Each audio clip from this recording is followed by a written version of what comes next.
I am ready. Serbisyong totoo ng GMA News. Direktang naapektuhan ng trough ng isang low-pressure area ang eastern section ng Mindanao. Ayon sa Pag-asa, kanina madaling araw nakaranas ng malalakas na ulan ng Cagayan de Oro City at iba pang bahagi ng Mindanao. Binaha ang ilang bayan sa Lanao del Norte tulad ng Bacolod at Linamon. Base sa datos ng weather company, magpapatuloy ang katamtaman hanggang sa malakas na pag-ulan at thunderstorms sa Mindanao bukas. Sa Visayas, mababa ang tsansa ng ulan at magiging bahagyang maulap.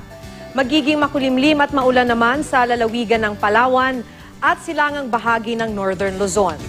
Habang maaraw na panahon naman ang mararanasan sa iba pang bahagi ng Luzon.